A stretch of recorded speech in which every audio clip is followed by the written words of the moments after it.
प्रश्नावली 4.3 का question number 4 देखिए।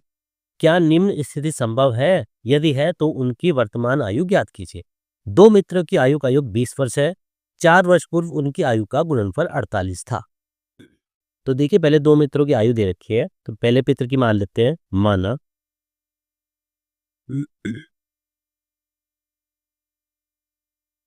एक मित्र की आयु, उसको मान लेते हैं हम x वर्ष, और दूसरे मित्र की आयु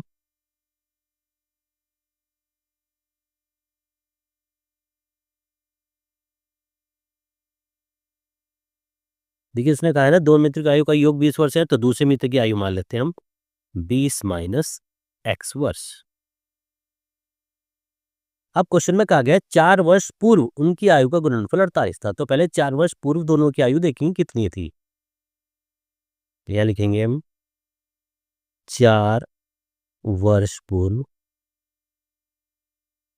एक मित्र की आयु,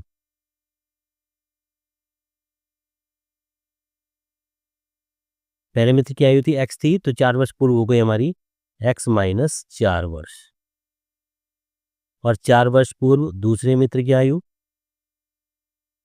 ये थी हमारी 20 माइनस एक्स, तो माइनस के 4, तो ये जाती है हमारी 16 माइनस एक्स इंटू वर्ष। ठीक है बच्चों, इस तरीके से हमें दोनों की आयु 4 वर्ष पूर्व पता लग गई। अब उसने कहा है 4 वर्ष पूर्व उनकी आयु का गुणनफल 48 था प्रश्नानुसार। यानी 4 वर्ष पूर्व जो इनकी आयु थी, पहले मित्र की आयु थी हमारी x माइनस 4, दूसरे मित्र की आयु थी 16 माइनस एक्स, इनका गुणनफल 48, गुणनफल मतलब बीच में गुणा का चिन्ह है, कितना था 48 था। अब इस तरीके से हम करेंगे। इस तरीके का क्वेश्चन करने के लिए सबसे पहले हम क्या करते हैं, कोई भी एक संख्या ले लीजिए, पहले उसकी गुणा करेंगे आपस में, फिर दूसरी संख्या लेते हैं उसकी गुणा कर लीजिए।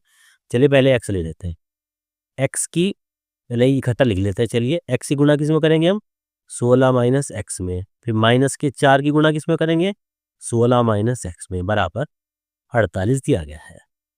x की 16 में करेंगे 16x माइनस x की x में करेंगे एक्स स्क्वायर, माइनस 4 की 16 में करेंगे 16 चौका 64, माइनस माइनस प्लस के 4x बराबर 48। क्या तो ठीक है। अब देखिए 16x एक ये है, 4x ये रहा, कितना आ गया ये 16 और 4 ये आ जाता 20x, minus x square minus 64, सबको चले जाएगी इधर आगे माइनस का 48 बराबर 0, या इसको लिख सकते हैं 20x minus x square minus के 64 और माइनस के 48 कितना जाता है, ये जाता है माइनस के 112 बराबर 0। अब देखिए इसको इधर ले आइए, क्योंकि सबसे पहले एक्स स्क्वायर वाली संख्या होती है, तो यहाँ क्या हो जाता है, ये संख्या थी हमारी माइनस के एक्स स्क्वायर प्लस के 20x माइनस के 112 बराबर 0। इस पे कोई फर्क नहीं पड़ा, केवल हमने संख्याएं अपनी तरफ रख दी। अब अगर हम यहाँ पर हम माइनस का कॉमन ले लें तो इन सब के चिन्ह बदल दिए जाते हैं। बदलिए, ये हो जाता है हमारा एक्स स्क्वायर माइनस के 20x प्लस के 112 बराबर 0। अब ये हमारी एक तरह से द्विघात समीकरण आ गए। अब इस क्या करेंगे, इस द्विघात समीकरण की हम तुलना करेंगे। इस पूरी समीकरण की जो हमारी द्विघात समीकरण है, द्विघात समीकरण थी हमारी a x square plus b x plus c बराबर 0 से तुलना करेंगे। यहाँ से ए का मान कितना दे रखा है, ए का मान दे रखा है हमारा 1, बी का मान दे रखा है हमारा माइनस के 20 और सी का मान दे रखा है हमारा 112। अब यहाँ से हम विविध कर निकालेंगे। विविध कर निकालिए, जिस तरह से निकालते हैं। विविध कर निकालने के लिए क्या करते हैं हम, बी स्क्वायर माइनस 4ac का मान निकालते हैं। b का मान दे रखा है हमारा माइनस के 20, यानी माइनस के 20 का square minus 4ac, minus 4 into a का मान है 1 और c का मान है 112, माइनस के 20 का वर्ग ये कितना हो जाता है, ये हमारा 400 माइनस 4 गुना 1 4 और 4 के जब हम 112 में करेंगे 4 दूनी 8, 4 एकम 4, 4 एकम 4, कितना जाता है 448। तो 400 में से जब हम 448 घटाएंगे यह आ जाता है माइनस के 48। यानी कि हमारी संख्या ये b² - 4ac यानी d का मान जो है -48 आया।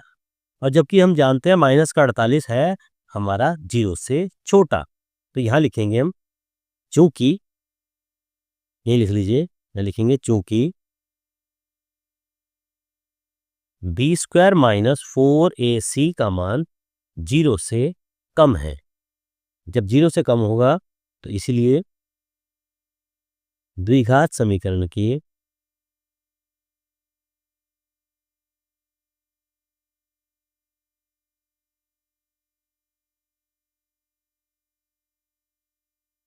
द्विघात समीकरण के कोई मूल वास्तविक नहीं होंगे। तो द्विघात समीकरण के कोई मूल या कोई वास्तविक मूल नहीं है, क्योंकि इसका मान हमारा 0 से कम आता है, तो इसलिए इसके हमारे कोई भी मूल वास्तविक नहीं होंगे। तो इस तरीके से हमारा ये क्वेश्चन नंबर 4 पूरा हो जाता है, प्रश्नावली 4.3 का।